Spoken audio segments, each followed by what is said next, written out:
The Mannin Line with Andy Wint.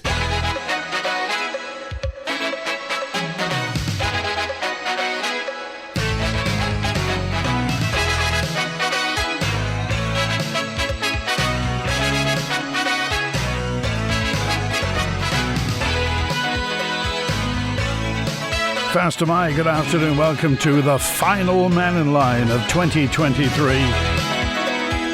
Open line through till 1, so we're pre-Christmas, whatever's on your mind. Also, if you have any spectacular Christmas recipes, Christmas jokes,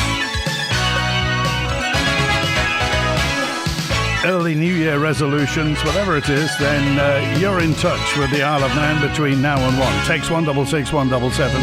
WhatsApp 166 177, email studio at maxradio.com. Lines are open on 66 13 68.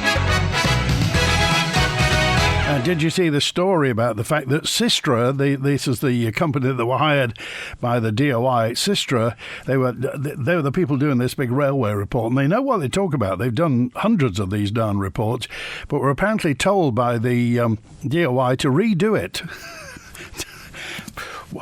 Who knows why they were told to redo it, but this is the story.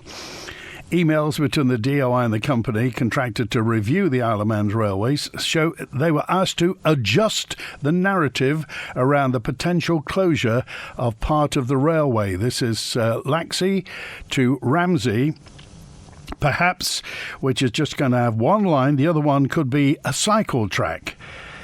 We'll see what happens in the future, but there we are. If you want to comment on that, what do you know about this?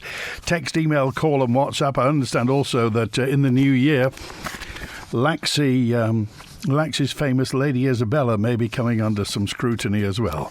But more of that in the new year. In the meantime, text, email, call and WhatsApp. And the news also about the gas tariffs in the Isle of Man are expected to be cut by about 16%. Isn't that good news? 16% cut in gas tariffs following a review by the regulator of falling consumer inflation and estimated commodity costs for 2024 are behind the drop. So if you have gas central heating or you cook with gas, good news. Christian's got the good news, Christian. The Communications and Utilities Regulatory Authority, otherwise known as CURA, carries out biannual tariff reviews. Under the Gas Regulations 2022, the public gas supplier may not fix tariffs that are likely to result in its allowed revenue being exceeded. As such, Isle of Man Energy is required to consider various factors to ensure it remains in compliance, such as commodity and operating costs, pension contributions and retail margin percentage. CURA says it is satisfied the assumptions made by the gas supplier are reasonable and sees no reason to intervene. The next tariff review is scheduled to take place in June, with any update to be implemented in July. Ho, ho, ho. Merry Christmas. We'll find out when it's going to happen. We sent in an FOI, by the way, to the Department of Infrastructure regarding this independent assessment of the Sistra report, identifying inaccurate information within the report that may mislead the public. Independent advice provided to amend such inaccuracies in the report prior to publication, and we've also asked for all written and email communications in relation to the amending of the report to correct identified inaccuracies which may, quote, mislead the public. So we're trying to get to the bottom. It's not been, despite the fact that Tim Crookall said it was due to come out. It's not come out yet, this report into the future of the railways on the Isle of Man. Our heritage railways, our unique, absolutely unique railway system. Nowhere else in the world is there a combination of heritage railways like we have on the Isle of Man. Well, apart from the fact we have a halfway horse tram, which is, a mile or so away from where 65 cruise line worth of passengers are going to be embarking next year. But a minor irritation at the moment. I'm sure it will go back from the War Memorial from Castlemona Avenue to the sea terminal. And also still in the dark at the Southern Swimming Pool. We haven't received an update on what's happening at the Southern Swimming Pool, so perhaps you've got a thought on that. I am disgusted, says Sue. that the Archbishop of York is trying to blackmail Tynwald into keeping the bishop's vote by threatening to withdraw the post. Also, he's effectively saying that the bishop's political role is more important than his religious input on the Isle of Man, which is shocking. Sue's word, shocking. Nobody's suggesting getting rid of the bishop and his opinion, that's fine, but he's paid to lead the church on the Isle of Man, not meddle in politics. Sue's word, meddle. Typical church, trying anything to retain their power over the people. The bishop of the Isle of Man's not even local, so won't understand the subtleties of long-running local issues. A referendum would be great, as I think the Archbishop is more confident of support than he should be. Thank you, Sue. I mean, the bishop has been there for years and years, so it's part of our tradition. And up until now, this wasn't mentioned, I don't think, in anybody's manifesto, was it? Did anybody say we're looking at getting rid of the bishop from Tynwald, or the vote of the Bishop of Tynwald? And if he doesn't have a vote, what's he there for? Just to observe? So I just wonder what your thoughts are as we're coming up to Christmas, as you sit in a church or wherever you worship on Christmas Eve or whenever across the festive period. Do you think it's important, fundamentally important, do you think it's important that the bishop plays a part in our political life? And it is political life. Text, email, call and WhatsApp. Thank you, WhatsApp. Thank you, Sue, for that. David's on now. Hi, David. Hi, Andy. I'm sorry to come on, but the Courier's got a real great story on the front page. We're going to have a border force, but the Council of Ministers are going to discuss it with the Home Affairs Department. Do they not know in the Isle of Man, if we have some security like number plate recognition, face recognition at the sea terminal at the airport, we're quids in. We don't have to have discussion for another year and a half. Just do it. And I just can't believe they're going to have a roundtable discussion to talk about it, whether we're going to do something. When we had, like the Chief Constable said, one of the, I don't know what, the fellow was coming to the Isle of Man in a car 4 times a year, and he had £250,000 worth of drugs there. We need to put out the story is that we have CCTV on the island, we have face recognition at both the airport and the sea terminal. We check your cars, and if you come to the Isle of Man and you do wrong, Derby's the place to stay. So why do you think they're putting it out for discussion? I don't know. I just can't believe it. When I read it this morning and popped through my door, I looked at it and thought to myself, oh, this is going to be positive. And when you read the whole story, let's have a chat, let's have a cup of tea and a few biscuits and talk about it. And we'll be here talking about it in July, wouldn't we? And in the meantime, I mean, I happen to know that the Chief Constable is very keen on cracking down on the drugs gangs and the drugs families on the Isle of Man, and they know who's who. So they've often said, and if you read between the lines, they'd like to get to the top of the tree. And if you're constantly just picking off the branches at the bottom, you're never going to get to the top of the tree. So what do you think about that? Yeah, well, we need the story out there. We need the council ministers to get together and say, yes, tick all the boxes. We can do this, we can do that. If we have face recognition at the sea terminal, it's going to cost us, say a couple 100,000. Do the same at the airport, a couple 100,000. It's money in the bank for us, for security for the island. Can you imagine what the insurance these companies are going to say to us? You don't have to have insurance in the Isle of Man because it's that tight. Okay. Anyway, I'll leave it to you. All the best for the year, mate, and our listeners. Have a very Merry Christmas. Thanks, David. Good to hear from you. Bye. All right. The very good news is Maximus Carter has been found. The police have reported that 14-year-old Maximus Carter, who was reported missing, has now been found. He was last seen in the Douglas area. So thanks to whoever came forward. But Maximus Carter, this 14-year-old boy, has been found, which is great news for Christmas. Howard's with us now. Hi, Howard. Hi, Andy. It's nice to get a bit of good news, and especially with the gas as well coming down. But what I do with it is on the eve, it's going to change on New Year's Eve. Next day, New Year's Day, I take a photograph of my meter, and then, well, because they've done away with the reception desk down in Douglas now, you can't go in unless you make an appointment. They put it on, the online, billing. But as you've got a photograph of it on your phone, you've got a meter reading there and then at the time. But the last time I did that, I sent it in and I didn't get a bill and I had to ring them up. 3 weeks later I got a bill, but they'd extended what I gave as a meter reading and they extended an estimated read for about 11 days after that. So just watch your bills, because it's coming in the right direction, it's coming down. And if you retain or don't ring in or whatever, then you stand a chance of getting charged the dearer rate after January the 1st for your gas consumption. But what I was ringing for, actually, I just said to Howard, when you mentioned the horse trams, another ongoing debate, but if I remember correctly, Chris Thomas said when he was in the DOI, it won't be coming up for discussion till 2024.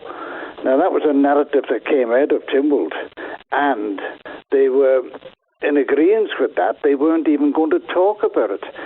So we've got a year. They're going to sit around and twiddle their thumbs, and then possibly do something afterwards. And it's, as I say, it just keeps the ball moving around and nothing getting done. It's a bit like Premier Football. They kick it back and forward to each other and don't score any goals. And that's what we're looking for in this instance, is a plethora of goals. And we want the horse tram running back to the sea terminal. You just wonder who it is. And there is someone somewhere within government, or whether it's the elected representatives or whether it's within the bureaucracy, somebody doesn't want the horse trams to run. They think Castlemona Avenue is enough. Yeah, I've said that all along. And in actual fact, there is a man within government now that worked and doing exactly your programme. He was vehemently against them. That's I can say it's quite stupendous. He did not want the horse trams. He thought they were absolutely useless.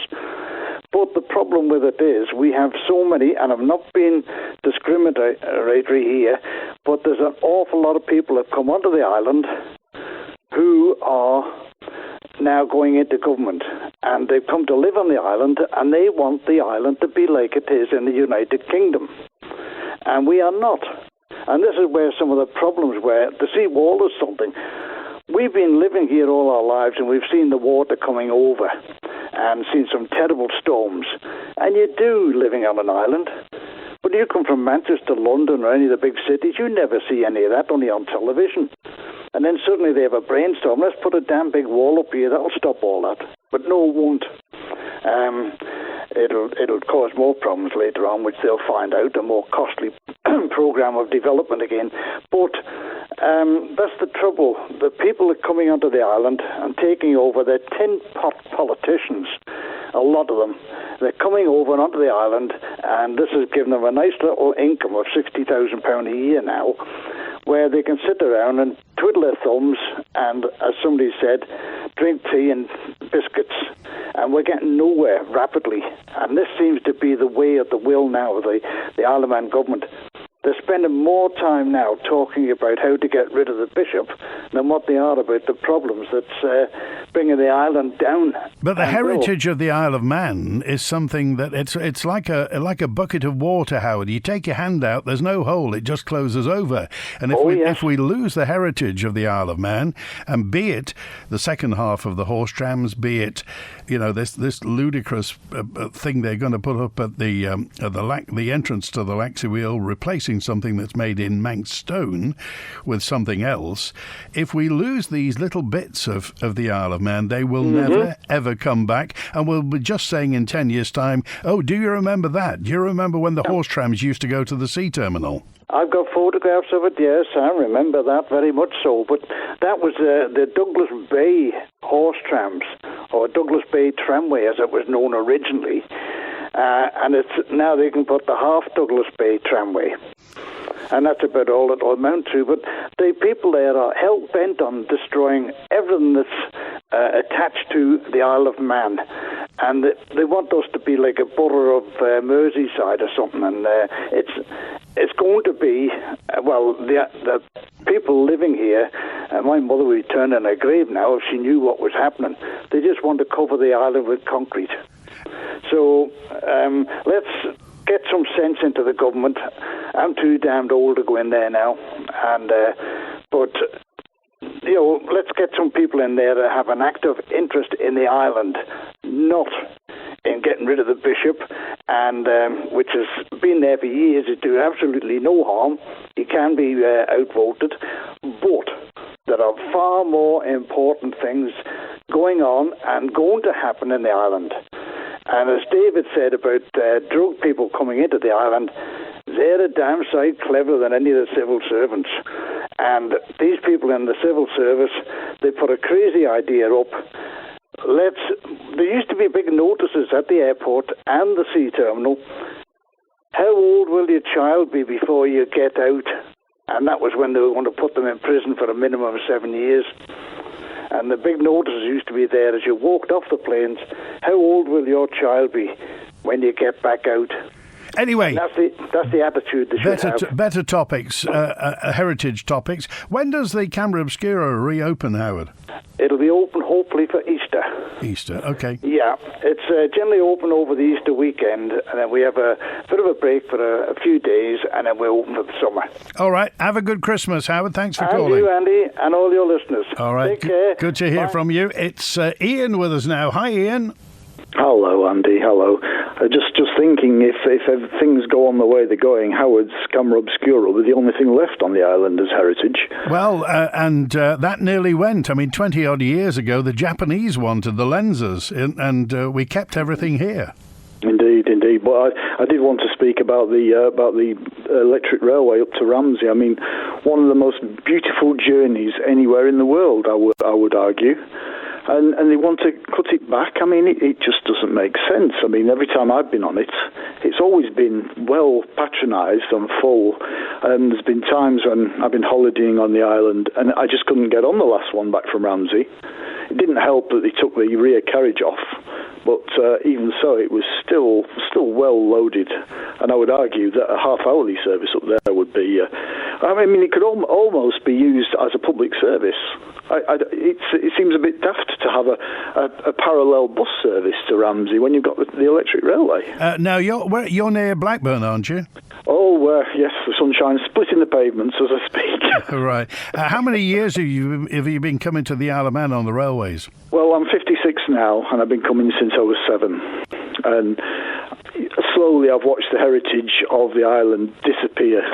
I remember when you used to be able to get trips up Douglas Head Lighthouse. You used to be able to go to the Point of Ayre on a bus. I'm old enough to remember the outdoor pool at Port Erin and the biological station where you could get a walk around the aquariums in there. The lift up to the Falcon, is it Falcon Crest Hotel? No, the Falcon Cliff, yes. Falcon Cliff, yeah. That's still there, complete ruins, but you can still see it. Absolutely, but over the years, you're watching the heritage just disappear. I mean, the horse trams are a prime example now.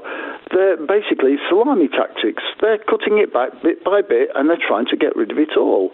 And I'm assuming so you can get room for another 15,000 residents, which beats me where they're going to be able to fit on the roads, because the roads there are chock-a-block as it is, aren't they? I mean, I've sat on the bus from Lord Street up to Quarterbridge and it's taken 20 minutes just because of the traffic. Now, you're an enthusiast where railways are concerned. What would you say to the naysayers, to the doubting Thomases, to people who think it's not worth it? I would say you're crazy, absolutely crazy. You've got 4 different systems which are completely unique from each other. You can spend a whole week on the island and just spend a day on each of the systems. That alone, not to mention all the other bits and pieces of heritage on the island. Why you'd want to get rid of it all? It sounds a bit daft, but the Isle of Man is almost like a museum of heritage. You've got so much in your 33 miles of island, more than we've got in this country, I would say. All right. Ian, thanks for calling. Have a good Christmas. Just one other thing, though, Andy. Okay. I did want to end on a positive note. I'd just like to say thank you to the webcam owners at Scarlet Point, because they are wonderful. I did speak to you a while ago, didn't I, about the webcams? We're trying to do this. Don't ask me, because I'm where technology is concerned, I'm way behind. But streaming live cams or live streaming you wanted.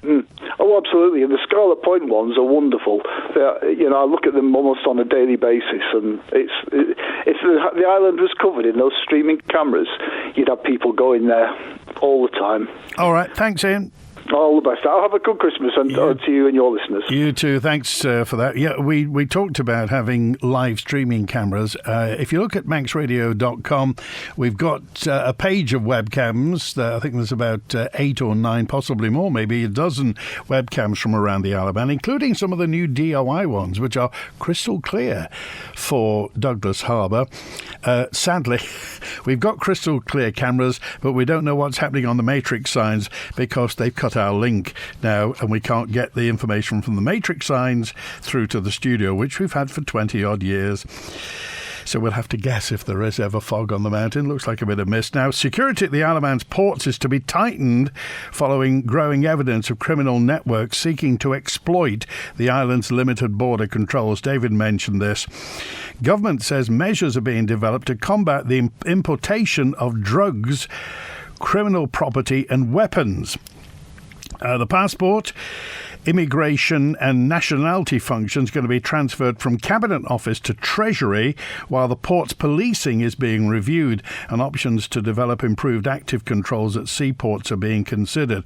Changes to private aircraft information logging and wider monitoring of parcel and courier services are being investigated.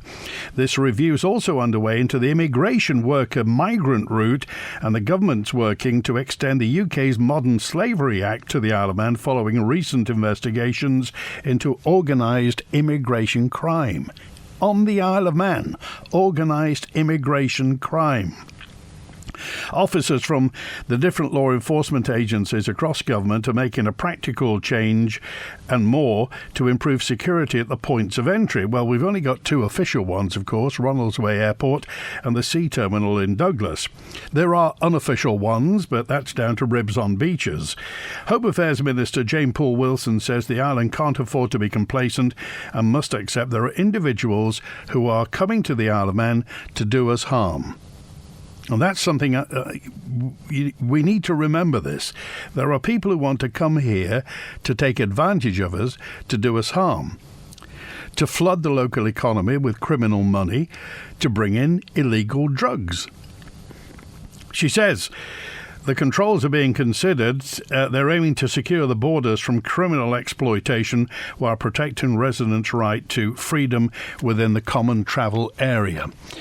So, I just wonder what you're thinking about this and where we go with it. Juan's on now. Hi, Juan. Hey, Andy. How are you doing? I'm fine today, yes. Actually, there's a shaft of sunlight on Summer Hill at the moment. Wow, I'm pleased. I'm pleased for you. I didn't think I'd get a chance to come on today, but here we go. I'm just picking up on what Howard said yesterday. Firstly, and I just wanted to say Howard's had some great points on this show, and I love Howard's common sense with a lot of stuff. And I just wanted to make the point of when someone calls you a tin hat conspiratorial Trump supporter and misogynist, and other words that I can't spell on a Monday, a little bit of satire is always good to come back with. Nothing personal, just a little bit of satire. That's my point on that one. Now, you're going on to just talking about the border force and protection of the island. I'm just picking up on, I think it was a report from one of the UK backbenchers last week. There's over 17,000 asylum seekers in the UK gone missing from the system. Seemingly have this system there where they have to Zoom call in at a certain time of day, etc. And they've just disappeared into the abyss, into the ether in the UK. So, yes, I think it is important about protection of the Isle of Man, and accordingly as well, some kind of control on the work permits still. which is another contentious issue. So yeah, I do think it's important. I think that I made a point about 6 or 7 months ago about a Nigerian that was over with virtually no money in their pocket looking for work. So I think it's very important that we keep what we've got, and again that touches on the heritage. There seems to be a lot of things distancing from us being our own people and our sovereign people to just another place where people can come and live, which seems to be the greater aspects of the big new world that we're supposed to be going into. But it's impossible to be anonymous on the Isle of Man, Ewan, isn't it? I mean, everybody does know everybody, or if they don't know them, they know somebody who knows them. Yes, it is, but I think, the half the problem is making sure you have the right people coming in, because once they're in, it's very hard to get people out. You have to go through legal procedures and this, that, and the other. So I think our border protection is definitely, in a common sense way, not going overboard with like loads of cameras and making it really awkward for people to move, but there definitely needs to be a protection there of some kind. The way things are going within England, and I mean, you're looking at the trouble now in Ireland with people burning hotels down because they're full of immigrants and asylum seekers. So it's getting pretty nasty in a lot of places, and you can see why the people in the UK are getting upset about it. Because but thankfully, we're miles from that. We're miles away from that. I mean, in terms of behaviour, and obviously physically, we're miles away from it. Well, how close could it be, though, Andy? You say we're miles away from it. We're 70-odd miles away from it, which, if you've got an open border, it's not a lot. So if people are just walking off the ferry here, more than the plane, then how actual far away are we from this happening? This is the problem.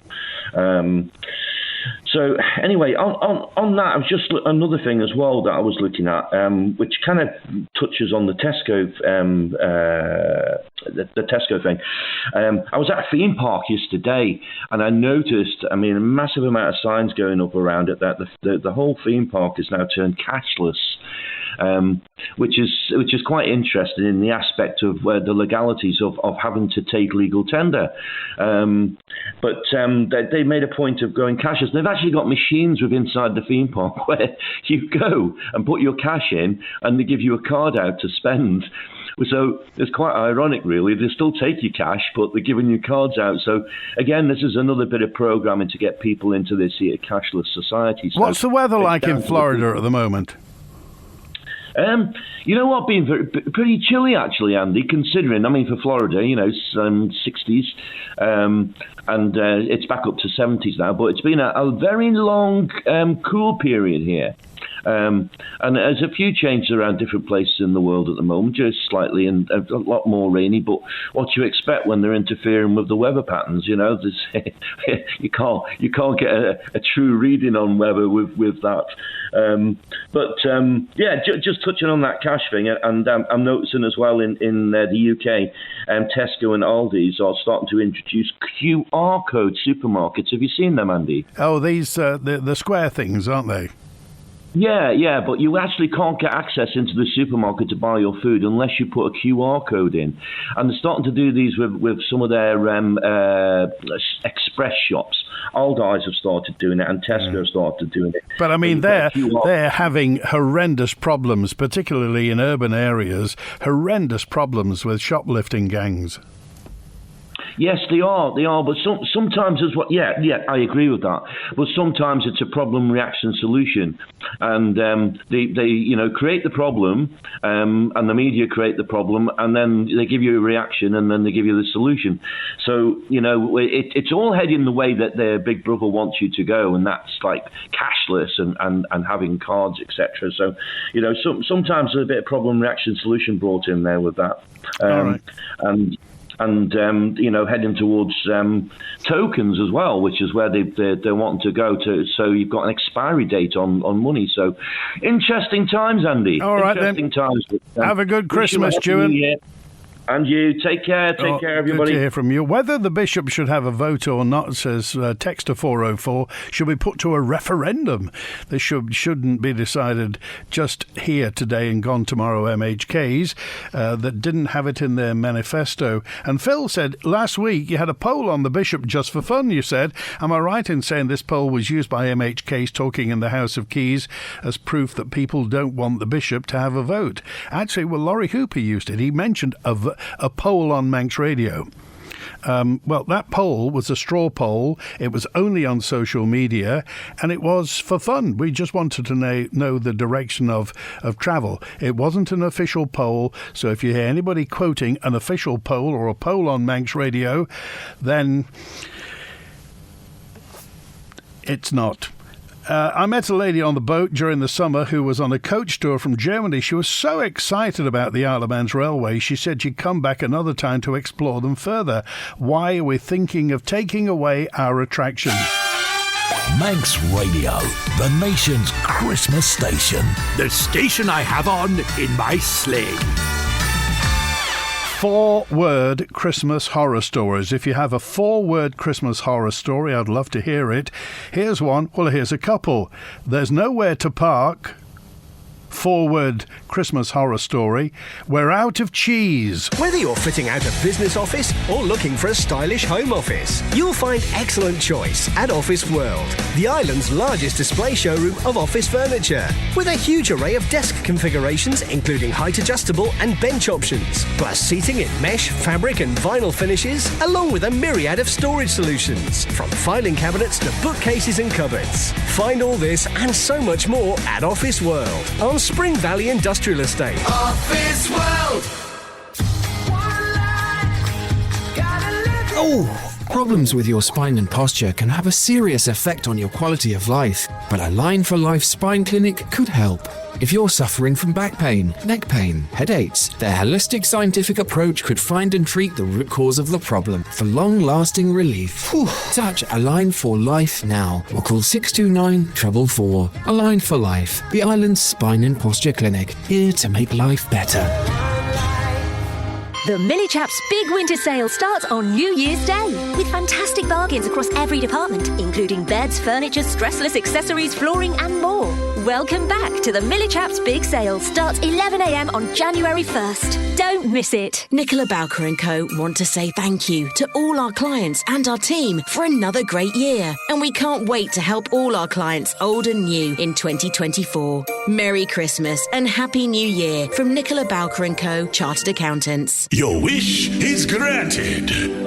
Because it's panto time at the Villa Gaiety. Oh, yes, it is. Stagehead presents the classic panto Aladdin this Christmas. With fun for all the family as Aladdin is granted his 3 wishes by the genie. But what will he wish for? And will he get the girl? Book now at villagaiety.com or call the box office on 600 555. Supported by Manx Independent Carriers, the Steam Packet and your nation station, Manx Radio. Here's an invitation to join me on Christmas Eve as I look back on some of the music that was in the charts during December in the 1970s. As well as all those Christmas classics, there'll be plenty of non-festive favourites. That's the sensational 70s Christmas special with me, Mike Buttle, 4 till 7 on Christmas Eve, on DAB, online, on smart devices, and absolutely festively live on Manx Radio. The Mannin Line with Andy Wint. 4-word Christmas horror stories. What's your Wi-Fi password? Eddie's on now. Hi, Eddie. Hi, you all right? Yeah, good. Good. Usually my thoughts of the day, but before I go any further, and I think you seem to have a lot of topic today about people getting rid of all our heritage. I totally agree with it, honestly. I think the main reason for that is we just have a government that just don't seem to care. I think I can quote an ex-chief minister saying that when he was involved in the government, he was there to serve the people for the good of the island. And at the moment, all the MHK seem to be giving us that they just wanted to serve the term out and get the pension. So they don't really care. I mean, if they had one caring ounce about them, these things wouldn't happen. The railways, everything, they're so unique, like Howard is, your ambassador for it. it's unique. It's got to be kept and things like that. But it costs money. It costs money. So the MHKs and the people in the bureaucracy, the MLS, they'd all say, well, look, we're using the money wisely. So they're not. Well, when you look at what they've wasted, it's mind-boggling.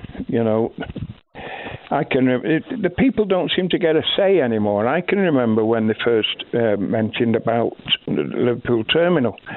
The general consensus of the people who were phoning in were, why are we paying for it? Surely if they want our customs, they should be paying for it.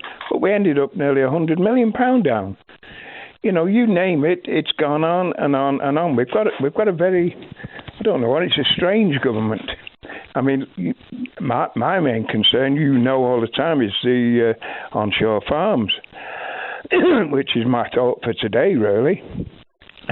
What I would like to ask is, it's a holiday season, and everybody's got a little bit of time off where to sit and think and watching telly or listening to radio or things like this.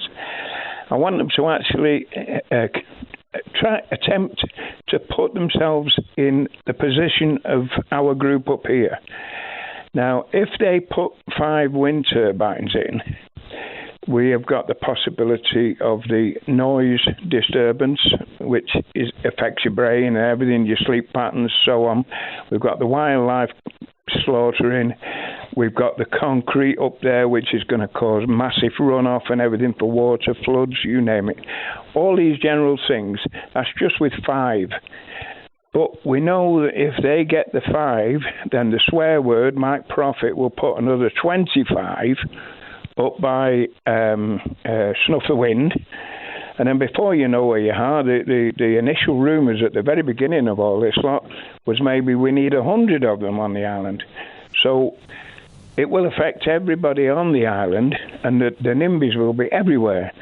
So all that I want to say is, if they could spare themselves a few minutes to think, if they had one of these things within a mile of them, because it can affect you within a mile. And it's just a pause for Christmas, really. Okay. Something to think about. All right. Well, we know you're against them. So, presuming that we've got to, in some way, make our electricity greener or renewable, what do we do? We have to explore every other alternative, which is the main point of all this. The government are not listening to the people by saying, let's look at all the other ones. We already know, everybody on the Isle of Man already knows that this is not green, it's not sustainable, it's not going to make electricity any cheaper, it's just another... Can I say cock up on television, on radio? It's just another downhill slope, and the government won't care in 3 years, because they'll be finished in 3 years maybe, and they'll be out of government. They don't care. But I want everybody to realise that they're not green, and they've all got in on that green agenda. And it's not... Well, we're making a point every day about the greenness of them, aren't we? It would be nice to sort of have a people's opinion group over the whole island, because I'm sure that if all of a sudden everybody in the island got together in a sense of a referendum vote even, I'm sure they wouldn't go for it. Not if it was in their back garden. They would definitely not go for it. All right. Thanks, Eddie. Have a good Christmas. And the same to you, mate. Good to hear from you. Thanks for that. Here's a note in from WhatsApper 553 and says, I always give cash to the bin men, to the parcel people and to the postie at Christmas time. Can't actually swipe a bank card to do that, can we? So what's going to happen to giving people cash tips if this is the word? Just shocked. Apparently, you've got to wait till 5:30 on Christmas morning to see if the boat will sail to Ireland. Is this really the best that they can do? Well, obviously, it's Interruption City where the Manxman's concerned at the moment. She went this morning at 3 minutes to 8. Got into Heysham about 3/4 of an hour ago. We'll be leaving at 10 to 2 this afternoon, not 2:15, 10 to 2. and arriving back at about 5:30.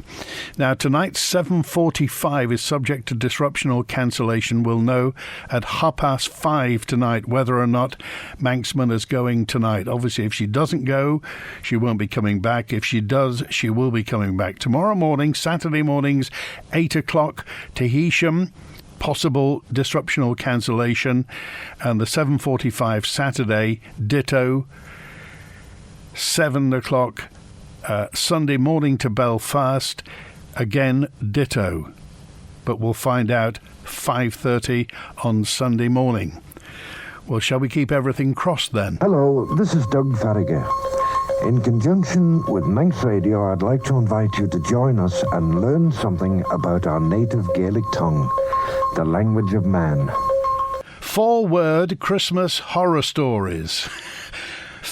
Somebody's emailed in to say, Fairy Tale of New York. I can't stand it. Walk through the northern lights into a land of ice and snow at Ramsey Garden Centre. Indoor and outdoor lights, a magical range of real and artificial trees, decorations, gifts and much more. Christmas at Ramsey Garden Centre, Albert Road.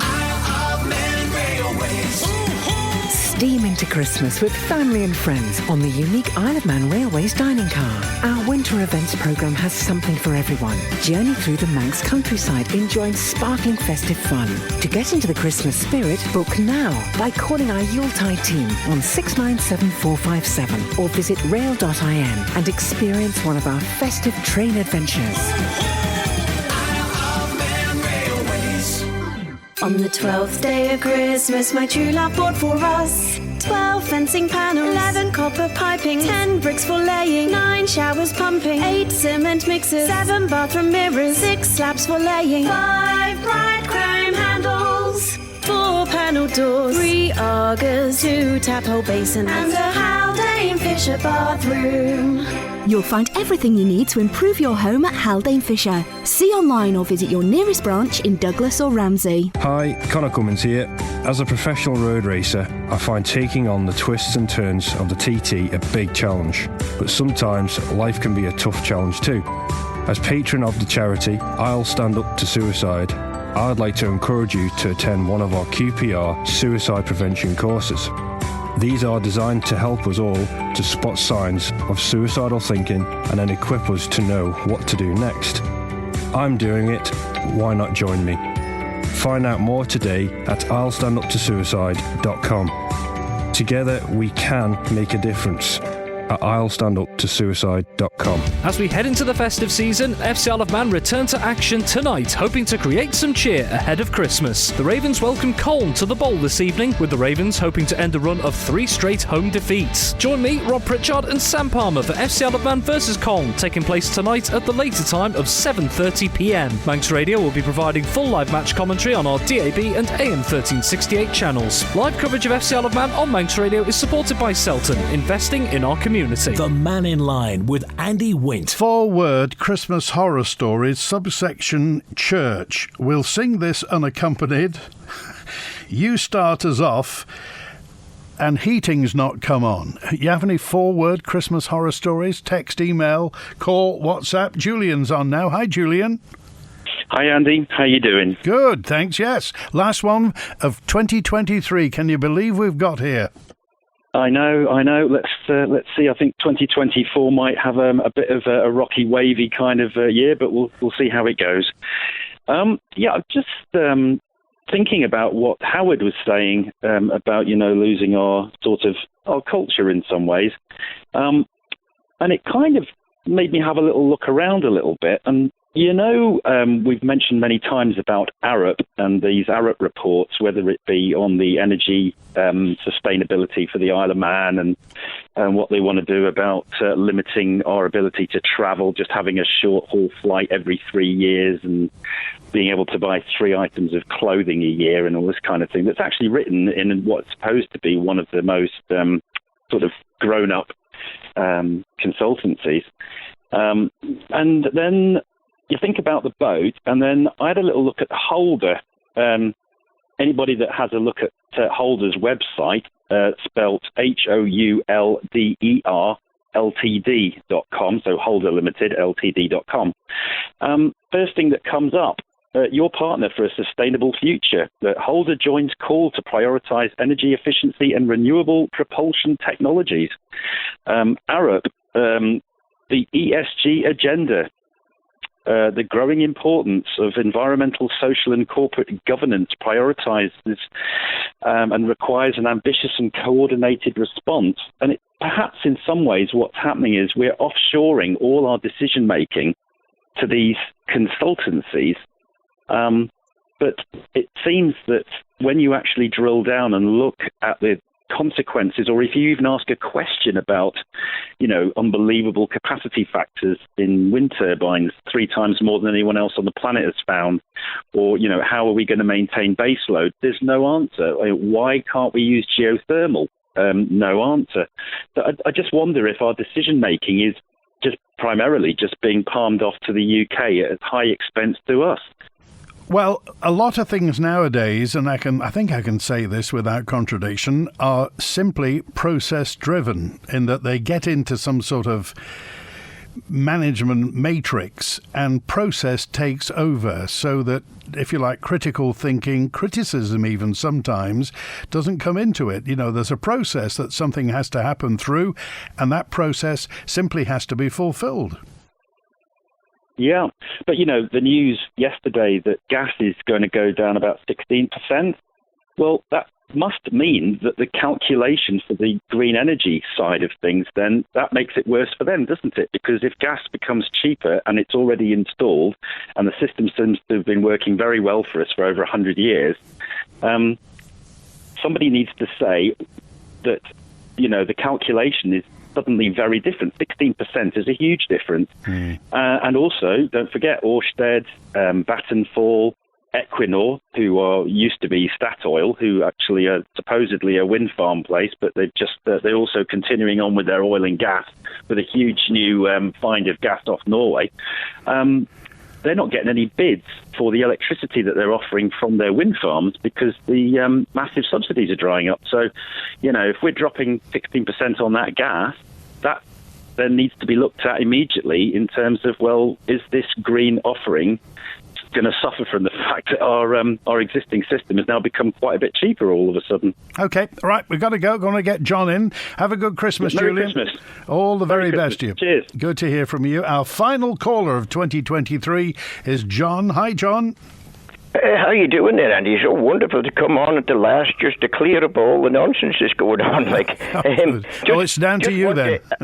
Well, I just want to say, first of all, I've got a 50-foot wind turbine I've been on before. As far as wildlife goes, I've actually been encouraged with wildlife. There's more birds, and they sit on the blades as they sit still, and they use it as a slide. I've got lots of birds. I think I might take bird watching up myself because there's more birds around here. As far as the concrete going that they're all talking about, the sheep sit on the concrete round the turbine in the summer to keep cool, and in the winter they keep on it because it's nice and warm. So they look up at the wind turbine and say, "What do you got for us today?" They love the giraffe as well. So as far as birds being killed, there's not one bird being killed, not one bat or anything. So it's total rubbish. So how big are the blades on your turbine? Well, funny enough, mine are 15 foot across, but they're going a lot faster and they go flat out. You see, us humans, we're supposed to be very clever, but actually we've been given a free will to choose the truth or to choose ignorance, nonsense. Now, birds and animals don't have that luxury. They actually have common sense, which God has given them, and they're not so stupid to fly into them and things like that. There's more like people driving into them, hitting them as they go on the road. So, they've got common sense. There's nonsense about things. And as far as the concrete goes, I mean, you could cover the concrete with soil if you wanted to anyway. It's just a narrative of people love seeing them or hate them. If we went back to sailing ships, then people would be saying, "Oh, we don't want that view from seeing all these sails out on the ships," So wind turbines, I mean, I love them. I think they're fantastic. I mean, the wind is my best friend. It used to be my enemy, but now send all the wind up to me. I'll be very happy to take it. Has it saved you any money, John? Absolutely. The best thing that's ever I could see that would save money, and it's the future. The Isle of Man's got the win. My word, if I had a choice, that's the first thing I'd put up, and as many as possible. Isle of Man has got the best wind. It could fly the world, really. There's enough wind if it had the right amount of wind turbines. They're beautiful. The sound of them don't make any sound. When they're not turning, they don't make any sound. It's only when the wind is turning, and that's flat out, and that's you can hear the wind then. So these big turbines are only going quite slow generally. It's only the tips is going fast. All right, John, we've got to go. Have a good Christmas. Thank you very much for that. Good to hear. Have a windy New Year, hopefully. All right, thanks for that. That's it from Mannin Line for 2023. We're back in the new year. 4-word Christmas horror stories. Leave it to soak overnight. They didn't have Baileys. It's still not defrosted. This is my favourite. 4-word Christmas horror story. Don't get me anything.